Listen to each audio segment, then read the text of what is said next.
Well, kia ora, good morning everybody. Can I just say welcome to Manurewa Intermediate. This is school. Decile 1 school does an incredible job on school attendance, does an amazing job on school achievement, and just led by an inspiring principal, Ian Taylor, who makes the difference, I think, in these kids' lives with an incredible team of staff. I think you've got a sense of that today. But this is a school where an hour of maths, an hour of reading and an hour of writing is done, just where the basics are taught brilliantly each and every day. This is a school where kids are encouraged to get to this place and has really high levels of school attendance as well. Getting our kids to school, getting them to inspiring places like this, teaching them the basics brilliantly so they've got the skills that they need to go forward with their life is really what it's all about in our education agenda. So real pleasure and a privilege to be back here at this school, my first school visit as Prime Minister, a place that I feel very inspired by when I come here each and every time. With that, happy to take your questions. Katie.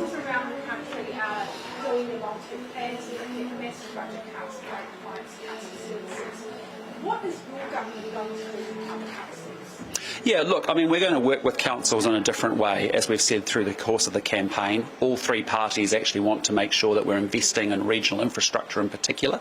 We actually want to do city and regional deals with each of the district councils or sub-regions of New Zealand, and that means getting very clear about the investment that's needed to actually make sure life gets better and the infrastructure gets better and supports better daily living in each of those sub-regions. And so that means that we actually have to enter into different arrangements, whether it be between how we actually agree who's going to fund it between central and local government, but then we lock up a 10-year program essentially of infrastructure that actually will make a difference to people's daily lives, and we invest consistently in that over that 10-year period. But those are longer term plans. What's going to happen in the next 6 months as councils are looking at that as ratepayers as residents are really going to start getting impacted?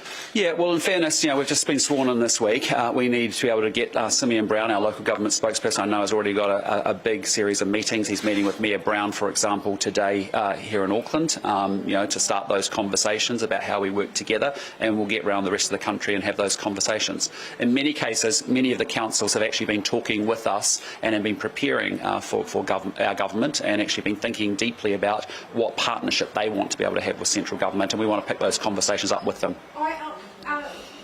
Simeon Brown and Wayne Brown, are they going to be discussing the Sorry? Will they discuss the I imagine they'll start those conversations. It's really a cursory conversation to start, an introductory one, to start to think about how central government and Auckland can work together to make sure that we get Auckland moving forward positively. Do you think that ratepayers are going to start feeding the pinch? Well, again, the reality is we've got a legacy of Labour, which is high embedded inflation. We've seen that across the economy. We've seen that in recent announcements, even from the Reserve Bank Governor in the last day or so. And we know that has been a burden for councils as well. They're all wrestling with inflation as well. And that's why our government's very determined the first 100 days. You've seen us come together within 3 days, put together a 100-day plan to do one of the things we have to do, which is tackle the underlying causes of inflation. If we can get inflation down, we get interest rates down, that's actually how we get the economy working, and that's how we make it easier for councils ultimately as well. Sorry. Standard this morning with Erica, we understand that you guys want to get 80% of kids leaving intermediate to that curriculum standard. Correct. So if we could just talk about why that's such an important issue, but more importantly, how we do that. Yep, I'll let Erica talk to that as Education Minister. Yeah, sure. You would have seen recently with the introduction of the literacy and numeracy standards at around about age 15 that less than half of our young people are able to pass those standards, which means they are not able to go on and live the life that they want with those basic standards they need. And so all of that preparation starts at primary and intermediate. So we need to make sure we have a clear curriculum that is knowledge-based and lays out the core content every single year. We need to make sure that the pedagogy is right, so in terms of structured literacy, structured mathematics, and then we also need to make sure we're regularly assessing our children along the way to make sure that they're making progress. So those three core ingredients will make up the core part. Of course there are other parts, but those are the core parts of ensuring that our kids are at curriculum by the time they leave intermediate, to give them every opportunity to engage with the curriculum when they leave to go to high school. Sorry. Sorry, you start again? How does that differ from the national standards that was introduced by early national governments, and how do you think it's going to get you there by 2030? Well, national standards was quite different, and look, it wasn't perfect, and we learned from the mistakes. And I think one of the core things is making sure that we are measuring progress. It's not a line in the sand, do you meet this standard, but are you making the progress to get you where you need to be? And in some cases that will be accelerated learning. So there are a number of things that we learnt around making sure assessment is right, but also making sure we have a clear curriculum that lays out that core content knowledge as well to support our amazing teachers. Just an education question. Yeah, sure. Many Kalani schools currently get $1 million a year from the government for achievement, but they want to get $16 million. They're out asking basically for charity to do that. Is that good enough? I'll have a chat with Mania Kalani. I've met with them in the past, but I wasn't aware of any budget bids or extra money that they need. So I'll sit down with them. They do a very good job. I've need to meet them before. But should they have to go and ask for funding, or does this, given you know about the program, is this something you think should receive government funding? I'll take a close look at what they're asking for, but I haven't seen that they're asking for that amount yet. Ministers allowed to use their phones during cabinet meetings? Sorry? Are ministers allowed to use their cell phones? No, we actually make all ministers pass they put their cell phones in a locked up space before they actually come into the cabinet meetings. So there's no phones involved in cabinet meetings or caucus meetings. And how would you feel about banning phones in Parliament? Well, again, as I said, we do that when we've got to focus on a proper conversation. We make sure that we ban them, and we are going to ban phones across New Zealand in schools as well. And that's very simply that you see good schools like this that have already taken that decision, and it's been a long-standing practice, getting great educational outcomes. We want our kids to learn, and we want our teachers to teach, and taking the phones out so they can drop them off before they begin and pick them up when they finish is perfectly fine. So the National Party is practising what it preaches when it comes to cell phones? Well, we've always had a policy. We don't have phones in our caucus meetings, our National Party meetings. Yep. Sorry, Glenn. Cost of rebranding government departments to English names? No, but it's not going to be a major. What we're just saying is, and we'll work that out over the next few weeks. It's one of our cabinet actions that we'll take in the first 100 days. Would you stop that action if it was to cost millions, as marketing experts think it could? Yeah, I don't think it's going to cost that. Yeah. Why are you Can you Sorry. tell me about the funding that you put through for Mike King's IMO initiative this foundation? Yeah, look, I think it's a great example of what we want to see a lot more of with our government. You know, we believe that there are three actors in our society. There is government, there is community, and there is business. And when you actually see community organisations like I Am Hope and the amazing work that they're doing, they're getting fantastic results. And so every dollar that they actually get invested in them, you know, they actually generate, I think from memory, about $8 of social benefit out of that. And you know, they've measured that and they understand those results. Why? Because they've been able to offer, you know, for $2.5 million, 19,000 counselling sessions to 12,000 kids in really tough times. And so why wouldn't we take the money out of the centre of government and give them, in this case, $6 million to actually power up and scale up and to even do more great work? You know, so. Yes, we want to make sure that we actually get them money flowing to them, but I also think there are many other fantastic community organisations that are getting results and can get better results than government can do through centralised bureaucracy sitting in Wellington. So it's a different approach, but it's a partnership between government and community sectors to make sure that actually where we're getting fantastic results, why wouldn't we want to scale that up, get more money flowing there so that we can actually get better results and better outcomes. Yeah, we have come to this government, just so we are clear, have come to this government because this country needs a turnaround. It needs tremendous clarity about what's important, and most importantly, it needs delivery. And so we want outcomes because that's how we improve Kiwis' daily lives. And whether we deliver that through government services, whether we deliver it through community services, or through businesses doing the right thing, we'll use all three actors in our society. Is that money being taken out of anywhere else, any other government departments, or is that solely from? No, it's just recognising they are doing a great job getting fantastic results, and we want to support them to power up, to scale up, to get turbocharged, to get even more results. And we'll be looking for great community organisations that are doing that across housing, across health, across education, in order to deliver those results. Sorry, hang on, I've just got Katie. Official scientists have considered taking the country back a decade by the removal of those national policy statements on fresh water.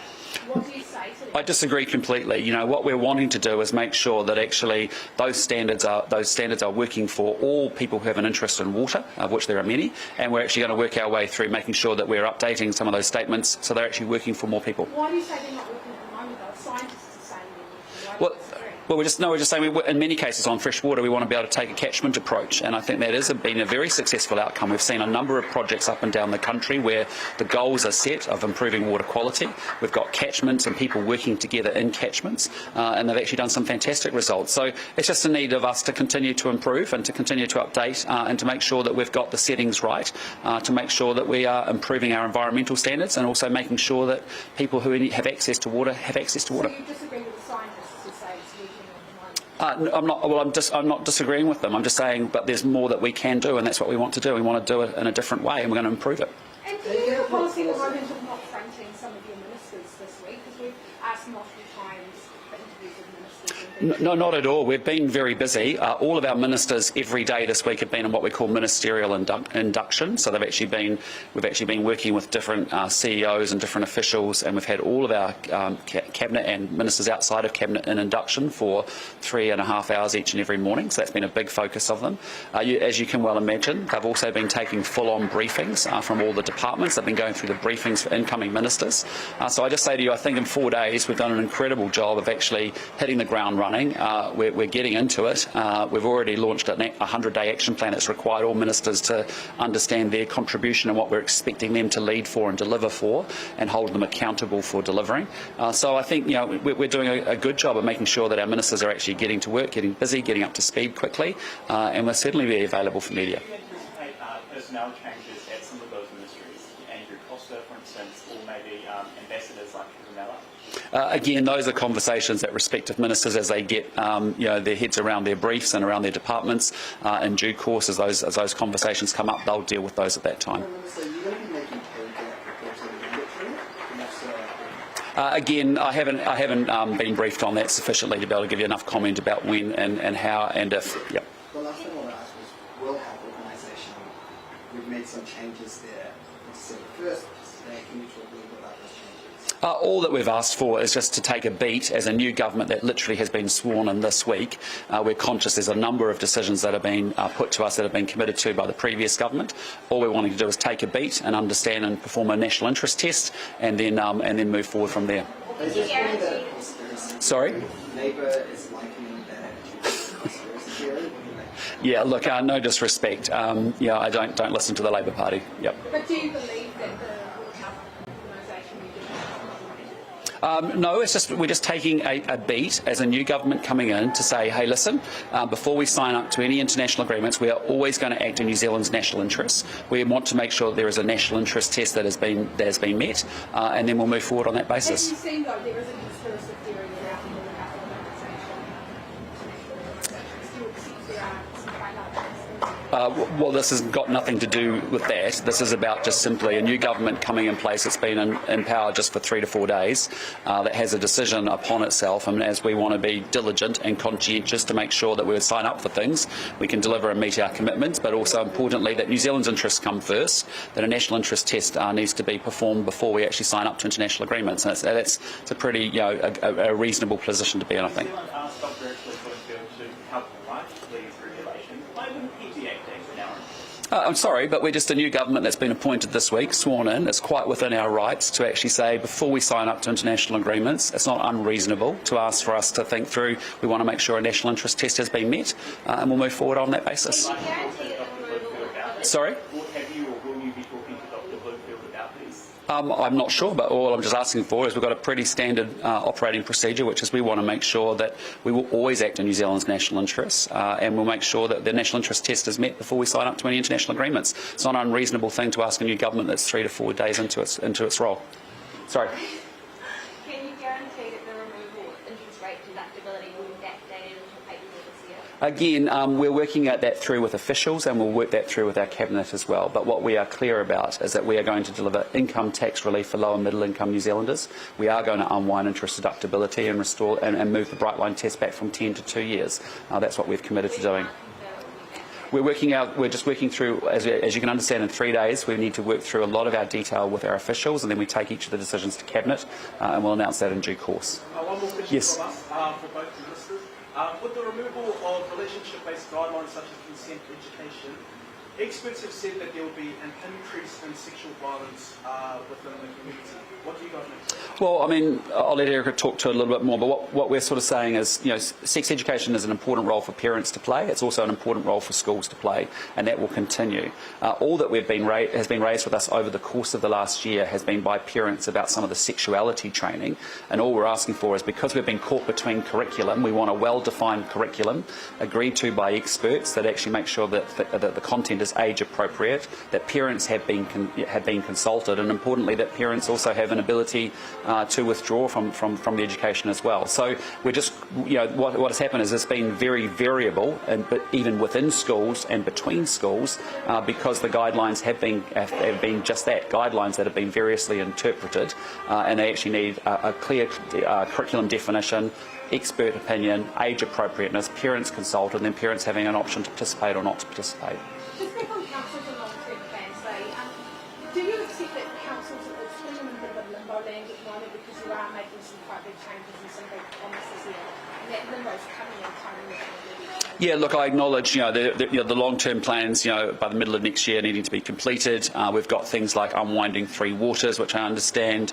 We've got series of investments and infrastructure that are needed. You've got our regional infrastructure fund. So it is the timing, I get it. We've had an election, we've had a government just formed this week, but we will be working really quickly with councils to try and understand how we can support them. What I just say to you is that, I want to reimagine a different way of working between central and local government, because my observation is that it has been a punch and judy show over a number of decades now, and we need to actually find a different compact and a different way of working going forward, and that's the conversations that I've had with the sector over the last 2 years in particular. Will that different way of working mean that councils will have more funding, because they're already getting a lot of debt at the moment from the debt ceilings?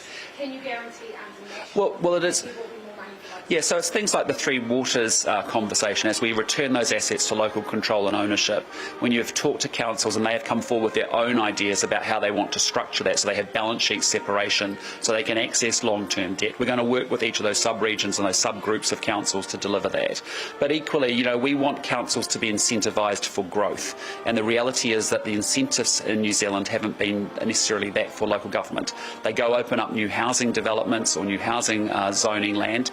They've got to put costs of road and pipes and infrastructure in there before they actually get the return, which is rates that are being paid to them. And we think there are things that we can do in partnership between central and local government that actually incentivise them to participate and receive the benefits of growth as well. So those issues and measures of getting funding are all in place before those three changes came, and that doesn't solve the larger problem of those simply struggling to get the funds they need to do. And again, that's... Will you guarantee? Well, what we're going to do is make sure each council needs to make sure it's really efficient and that it's actually doing the best that it can, and it's recycled its assets, that it's actually being, it hasn't got bureaucracy in its own operations, that actually everything is very clear and focused on delivering what it should be doing for its local communities. But I acknowledge, and what we've been saying for some time, is we need to find a different way of working, because even simple things like opening up housing growth, which we desperately need in New Zealand, the councils are disincentivised to actually drive for growth as a result. And we think there are things that we can do, whether it's about paying council incentives in order for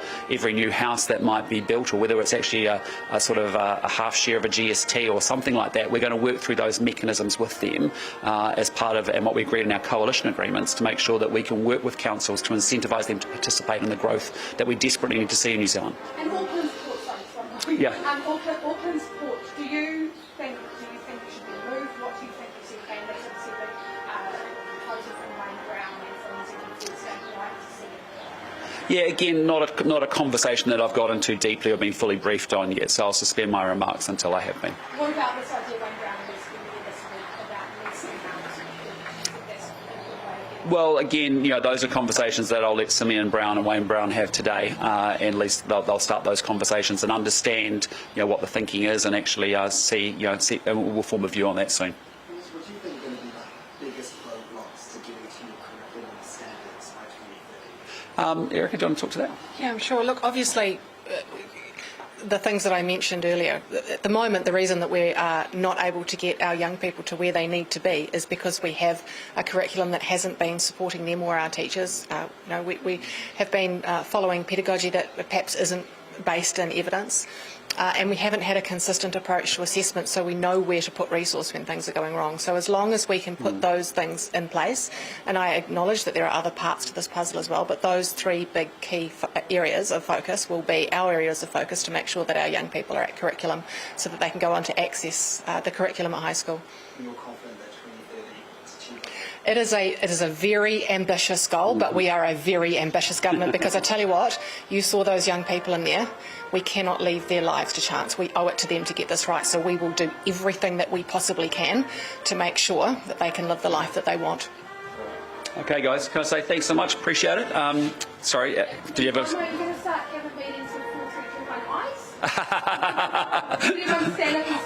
I got to say to you, I think Principal Ian Taylor, he is incredible, and the way that he has command of the students and the respect of the students is incredible. And I think he's a very inspirational leader. That whether you're in the world of business or whether you're in the world of politics, education, or community, there's lots that we could learn from him. So That's very standing up in the street and having some power. yeah, no, look, no, we've had there's lots that we've got to keep improving in Parliament, and we'll continue to do so. All right, team, thanks so much. Thanks.